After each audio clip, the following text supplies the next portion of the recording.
Well, what is the topic of this show? We know that our 20,000 crore value worth seed industry has been dealing issues like seed technology licensing, trait value issues since a long time. And there is a ray of hope last week when NSAI, our National Seed Association of India, and FSII, Federation of Seed Industry of India, met to design a framework to address these issues. This is a positive hope for our Indian agriculture industry and majorly the farmers. So now I proudly introduce Mr. Ram Kaundinya, who has been serving the seed industry since last 22 years.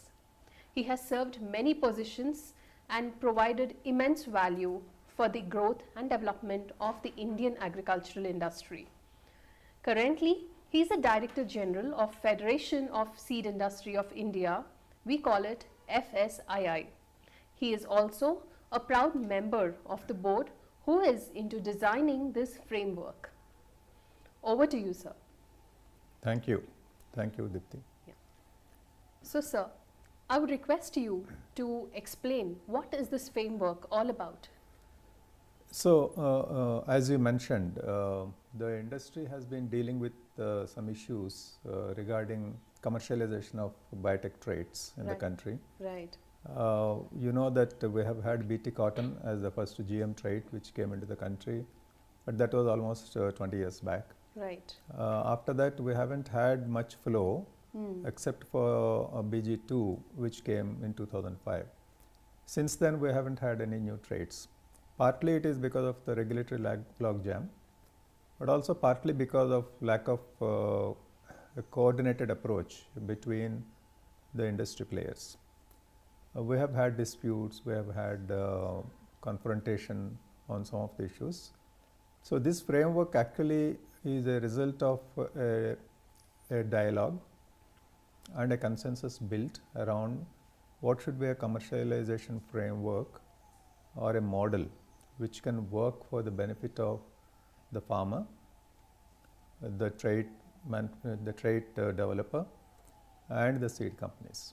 Right. So, this in a way actually balances the interests of different stakeholders and tries to address three critical issues which have plagued the relationships earlier. Number one is about access to the traits, which was a contentious issue that the seed companies wanted more seed companies to have access to the traits and the trait providers operated certain criteria for giving access. So, there was a difference of opinion on that. The second one was about the trait value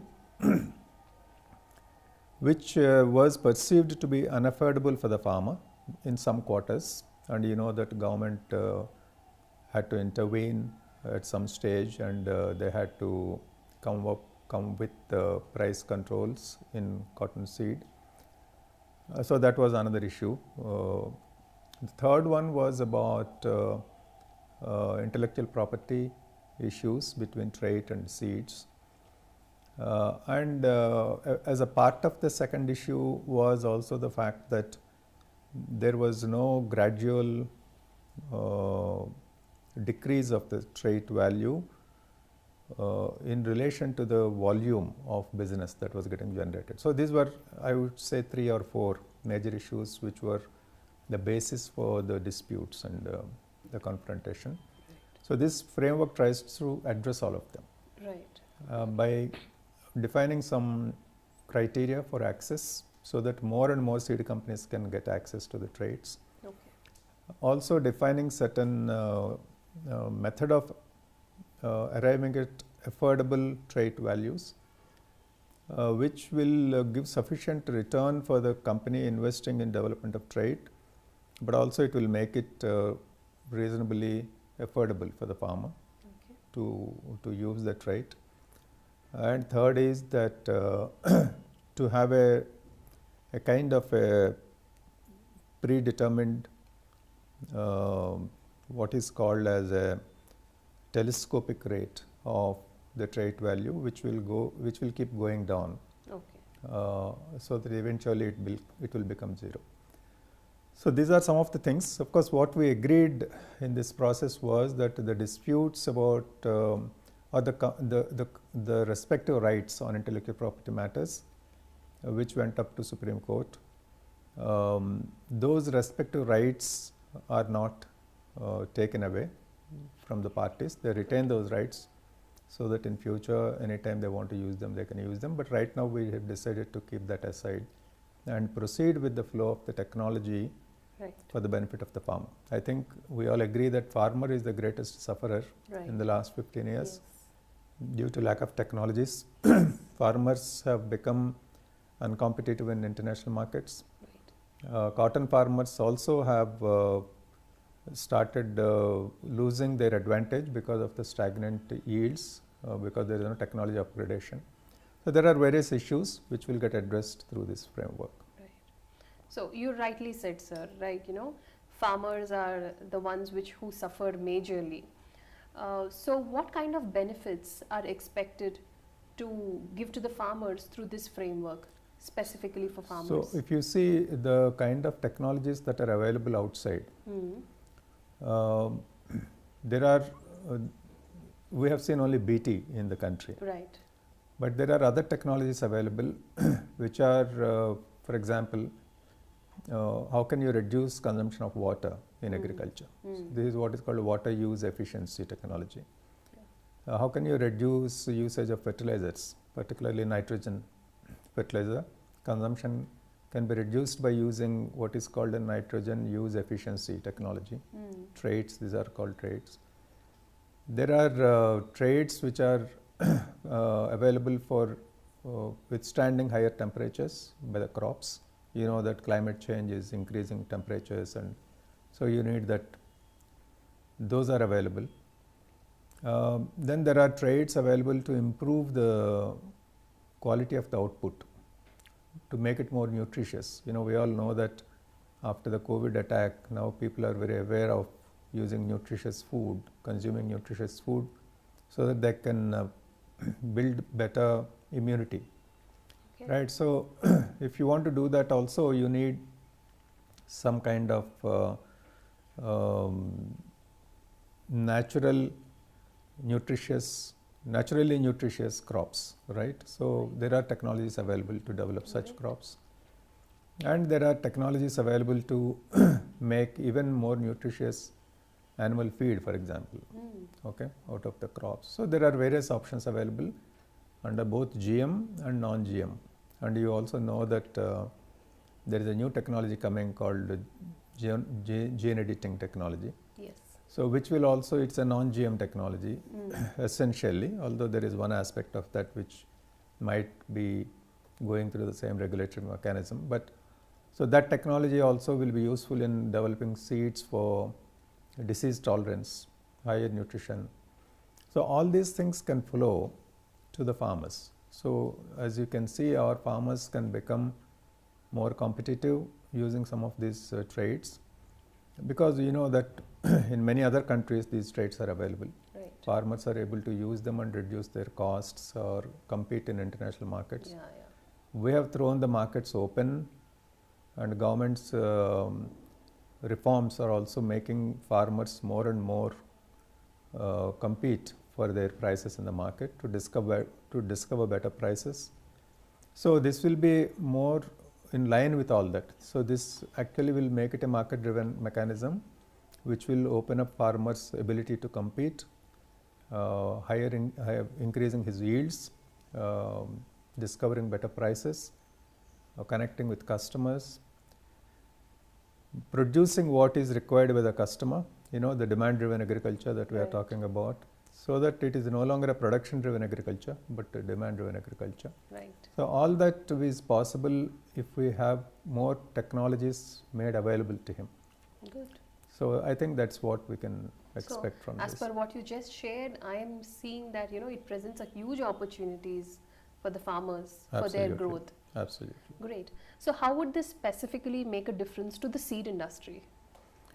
So if you see the large number of seed companies, we have more than 400 seed companies in the country. Right. At least maybe 1/3 of them would be having some kind of research facilities. Definitely. So they should also find that they are able to develop better varieties for the farmer, because finally how does any technology get delivered to the farmer? Only through seed, Right. right? Whether it is a GM trait or non-GM trait or whatever it is, Yes. every trait has to be delivered only through seed. Right. So the quality of the seed, quality of genetics, what we call, will play a huge role. You know, the performance of a variety, as the breeders will talk about, is always a result of G by E, means it is genetics and environmental interaction. Right. So genetics play a huge role in how a trait expresses itself and how effective it is.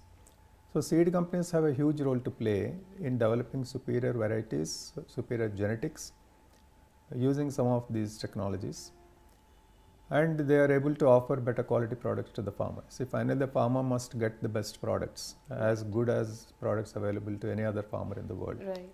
So seed industry's number one benefit will be that they will be able to develop such varieties using some of the technological tools that are coming up now. Second is that they will be able to actually compete in international markets. Even the seed industry will be able to compete in international markets, because you know that Government of India has announced that we should build 10,000 crores worth of seed exports in this decade. Right. Currently our seed exports are only about 800 to 1,000 crores. Right. So how do we build that? If your seed industry is not competitive in the international markets, if they are not using latest technology, the seed industry will not be able to export seeds to outside world. Absolutely. So, and global seed trade is almost 1 lakh crores. And we are targeting a modest 10% now. Yes. We are less than 1% now. So there is a huge opportunity for seed industry to tap into if they use the right technologies and develop superior varieties which are suitable for different different countries. Okay, so that I would see as the second big opportunity. Third big opportunity I see is that there are many opportunities which will come up for collaborations. Collaborations could be research collaborations, because once there is a framework of how you will share the benefits. For example, ICR or our public research institutes are doing huge investments in research every year. They develop a lot of technologies, varieties. Yes.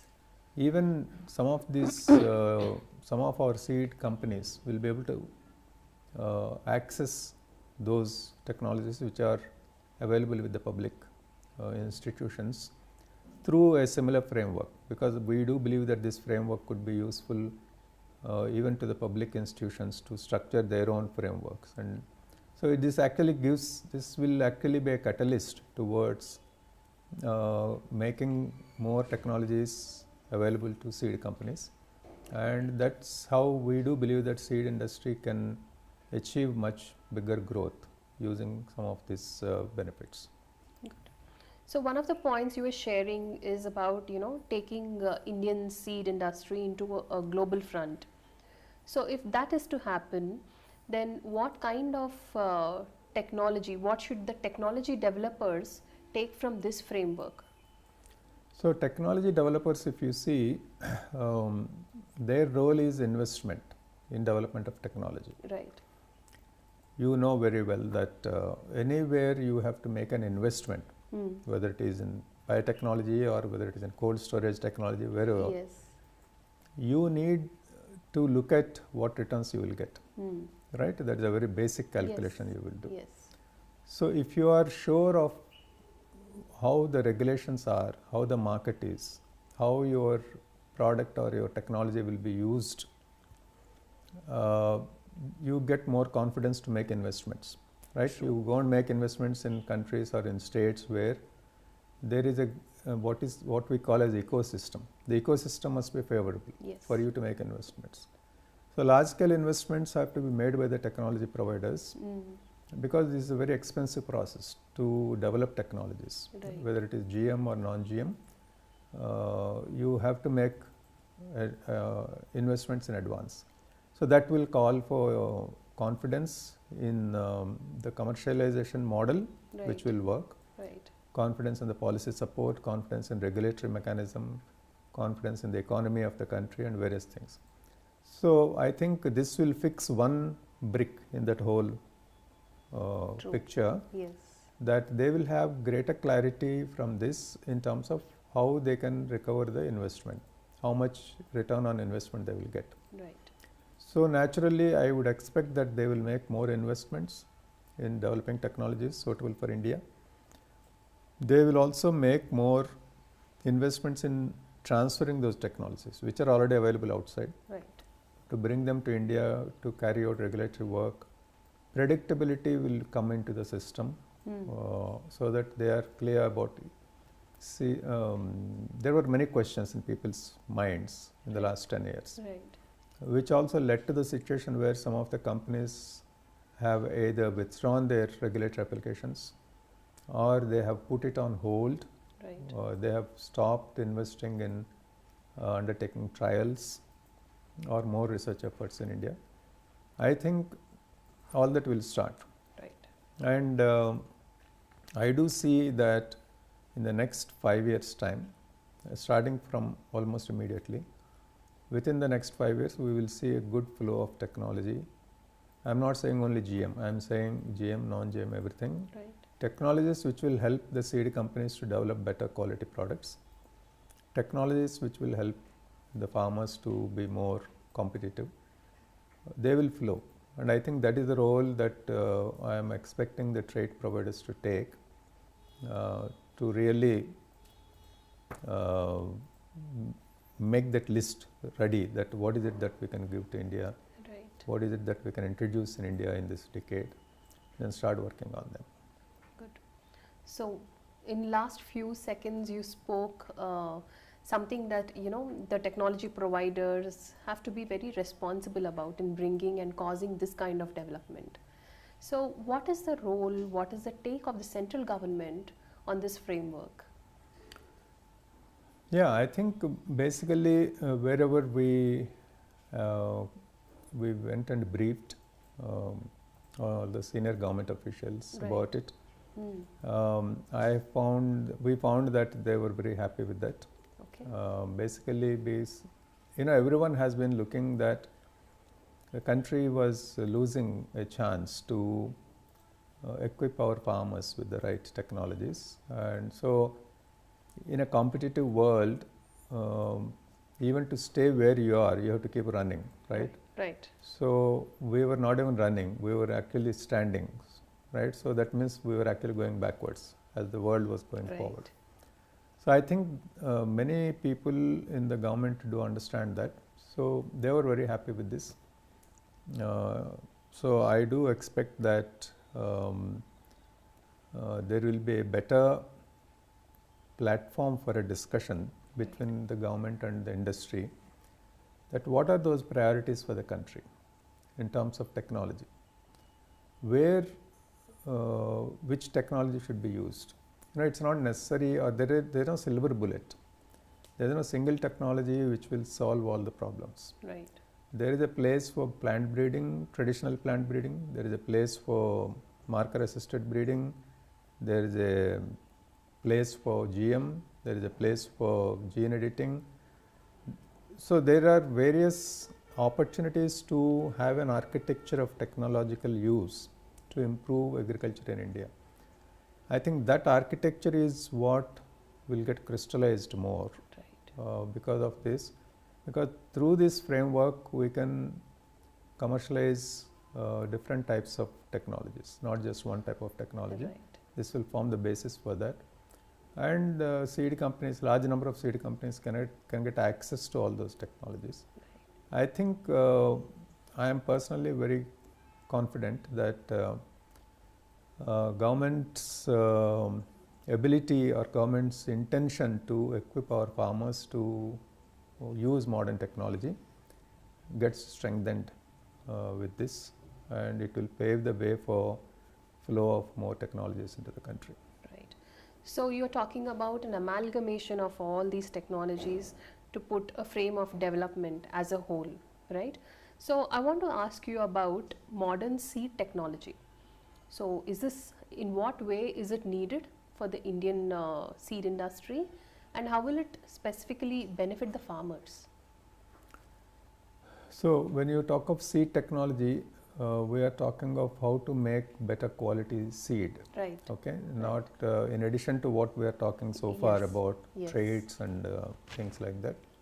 So as you know, seed quality depends on your seed production, your seed processing, quality management systems, and various ways in which you can give better quality of seed, which could be physical quality, could be genetic purity and genetic quality, and there could be seed vigor related technologies. There could be what are usually known as seed enhancement technologies, which will actually improve the shelf life of the seed, the presentation of the seed, the priming and various other things which are involved in that. So you can have a completely different quality which can flow into the system. Right. Now there are many such technological developments which have happened in the world. We don't use them as yet here in India. Right. But as you get higher genetic potential in seed, and more importance is added to the seed, the genetic potential, the need for better physical purity, the physical quality of the seed also increases, because then only the seed can deliver its full potential. Right. So I am sure that more technologies will have to flow into this category. There are such technology providers also outside. I think we should find, our seed industry will find it useful to collaborate and tie up with them, and then bring such technologies into the country, which will actually give the farmer the benefit that he is buying a better quality seed. It is for example, if you go for more mechanization of agriculture, the seeds which get mechanically planted will need a different physical quality than the seeds which are, let's say, planted with our traditional systems, manually planted. So I think all those things will come in. Right. Obviously, they will not happen overnight. Yes. They will all happen sequentially over a period of this decade. I believe will be very transformative decade for Indian agriculture. So I'm hoping for that. That is something really good to know. Yeah. We have discussed so much about the technology development, right? So is this framework only going to be focused on GM based or GM trait companies, or is it going to benefit the non-GM and traditional seed companies as well? No, it is meant for all technologies. It can be followed for all technologies. Right. It is only a model, right? So you can fit anything into that model. Right. It can be used for GM technologies, non-GM technologies. Can be used for licensing products. Right. So various things it can be used for. So there is no restriction or anything on that. We do see that it could be very broad-based type of application is possible with this. Right. So I want to ask something, sir. What are the views of FSII on the cultivation of this illegal GM cotton trait seeds? Yeah, so it is actually currently it has spread quite a lot. Now, particularly this year, True. Yeah. we hear that almost 18 to 20% of cotton area is covered with this. Yeah. So, which is actually quite a substantial portion of the cotton area. So, you know that this is called illegal only because it is unapproved technology. It's not yet approved by the regulatory authorities. Right. So, when it is something that is unapproved, and you know that GM technology is a highly regulated technology. Yes. The regulators look at various aspects of the technology before they approve it. So they look at safety, they look at various aspects. And so if it is a technology which is not yet approved, so that means by using it, people are taking risks. There could be risks with the quality of the product, with the quality of the crop that they will grow, and the environmental effects with misuse. So taking all these things into account, FSI believes that this is not right to use something which is unapproved. We do feel that there is a large network which is actually working towards producing and supplying these seeds to the farmers. We do believe that this is wrong and it should be controlled. We also feel that illegal stuff and smuggling happens when the legal thing is not happening, right? It's not effective enough to control this. Yeah, so there is a need for technology among farmers. Farmers need weed management technology in cotton. You know about the increasing shortage of labor. So labor costs have gone up. So people want options, technological options to handle that. So there is a demand, but there is no legally approved technology available in the market. So we can't blame the farmer fully for this, but I think the network which is actually supplying this illegal thing, we have to bring it under control. So it is actually a very difficult situation. It is causing huge damage to the good seed industry, the legally compliant seed industry, because they have lost sales. 20% of the sales are gone for that industry. So it is actually a threat, a challenge, which must be overcome. So how can this be controlled? I think it calls for a very strong administrative action by the state governments where the seed production is taking place. This is on one side. But on the other side, I think we must find ways of bringing the technology through the regulatory system, through the approval process, and bringing it to the market as early as possible. So I think it is always a race between those who are bringing it illegally and those who are bringing it legally. So the faster we catch up with that, the better it is. We have to find ways. Right now we have the benefit of the framework. So I am hoping that the companies which have these technologies for weed management will come forward and bring those technologies to the market. Right. So what is the role of the independent governing body in managing this framework? So we know that there are always multiple interests in this, right? So we said that there should be an independent person or an independent committee which will look at the interests of different people and try to balance in terms of the trait fee and in terms of how it has to be calculated and things like that. So the independent governing body we thought of will be headed by an independent person who is accepted and respected by all players in the seed industry and the technology industry. Someone of very outstanding caliber, and there will be some biotech scientists also in that. There will be representatives of seed companies and technology companies. So it will be a body which will look at the interests of different groups.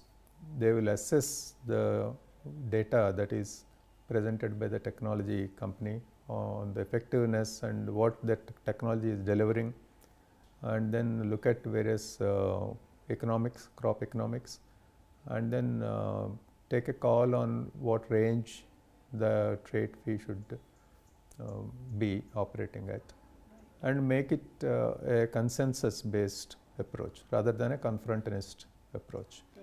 So will small seed companies also benefit from this framework?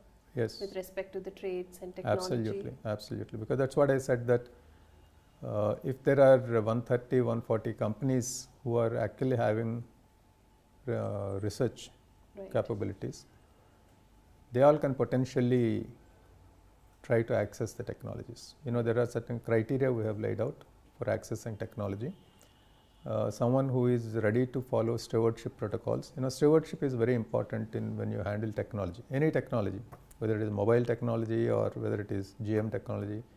Every technology calls for stewardship. Right. Stewardship ensures that the technology is used properly and it lasts longer and delivers value for a longer period of time to the customers, and it is used safely. So I think that stewardship protocols have to be followed by seed companies.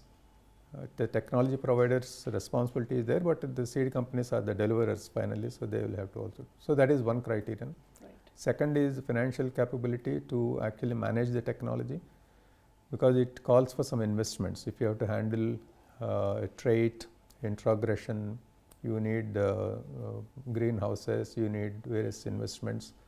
All that capability should be there. And similar kind of criteria are there, which are very simple. So we do believe that many companies can pass those criteria, and they will be able to, they should have good quality infrastructure, they should be able to produce good quality seeds, those things are there. We do believe that many companies out of these 130, 150 companies will pass that criteria. Right. They should be able to access. So many of them are small companies.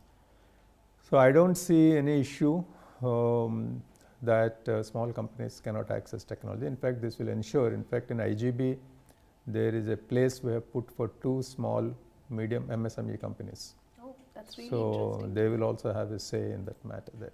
Good. So coming to this GM technology, there is so much of questions raised about it, and so much of doubt and insecurity these activists talk about. So what do you have to say about this GM technology? Well, this is the same all over the world, not just in India. It's a continuous debate that Right. goes on. With many technologies, these kind of debates do happen. GM is not the only one. That there are debates about other technologies also like that. Every technology has pros and cons. Simple thing like a mobile technology also has pros and cons. We all know about that. Similarly, every technology has pros and cons. How do you actually assess the pros and cons and decide that the pros outweigh the cons, right? Then only you will use the technology. Yes. So that assessment, when you are doing, who is the best person to do that? We do believe that the best people to do that assessment scientifically are the regulatory agencies, because regulators are equipped to do that. Right. So the regulators and GM is a highly regulated technology. So safety of the technology is one of the things that is always continuously discussed. It is assessed by the regulators, and we do believe that regulators do a damn good job of that. Right. Especially the Indian regulatory system is very good. We have no doubt about that. It's on par with the best in the world. So there is no possibility for any error on that front. Globally, the technology is used since 1996. So it's now more than 25 years that the technology is being used, and it has not produced even a single adverse reaction anywhere. Right. And it has produced very positive results in terms of reducing environmental impact of chemical usage. It has reduced chemical usage. It has reduced the fossil fuel usage. So various things, environmental benefits have also been quantified. There are studies. There are more than 1,800 studies which show that it is a safe technology. European Commission has conducted a study of more than 300 projects and papers and studies done on that. It is a meta-analysis which was done, and they have concluded that it is a safe technology. Okay. So safety wise, there should be no questions. There were questions about seed control by companies. Well, that is a debate which goes on all the time, because what is the role of seed companies and what is the role of technology companies? There were questions about affordability of the technology for the farmer. I am sure this framework addresses that. Right. So I think there are questions, but I think there are also answers to all the questions. We do believe that it is a technology which has proved its worth beyond a doubt and delivered value to the farmers all over the world. Otherwise, farmers won't adopt the technology year after year for 25 years. So, I think it's a very well established technology. In fact, we are lagging behind in India. We should use more of this technology. But like I said earlier, every technology must be used in its right place. It is not that one technology can be used everywhere. Right. So, we should decide where we want to use it and use it at those for that purpose. Right. So, if we have to talk about GM technology in India, what are its priority application areas?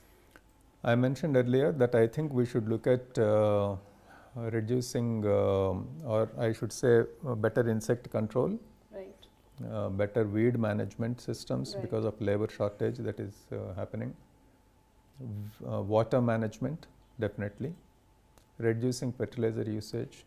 Right. I think these are the top priorities in my opinion, and also even producing some of the nutritious crops. I think we should put them because of our own priorities in the country. Right. We should put them on the high priority. Good. So, we are on the last leg of this show. So, what next on this framework? So, what is the next plan about this? So, we are actually working on forming the IGB, Right. and we have to also have people of that caliber. Right. We have to speak to them and then try to figure that out. We are also having dialogues with the different technology providers that they should take a relook at the country and come back with their technological options and start working on them again. Right. So, I think these are important things, again on priority areas only. We do not want that everybody comes with some 100 crops and then that does not serve the purpose. Right. Everybody must work on what is the priority for the country, Right. Priority applications, priority crops. So, we are having a dialogue on some of these things. Okay. So, I think a clearer picture should emerge in the next 3 to 4 months' time. Okay, great. That's nice. So, you have provided us with a lot of information, lot of valuable information, and educated our viewers on the framework. So, thank you so much for your Welcome. valuable time Welcome. and knowledge sharing. Thank you. Thank you. Thanks for this opportunity to share my thoughts. Yeah. I think it's a wonderful platform, and congratulations to you for having such a platform where people like us can come and share our views, and I hope and I'm sure your viewers will find it very useful. Definitely, sir. Thank you. you. Thank you. Thank you so much.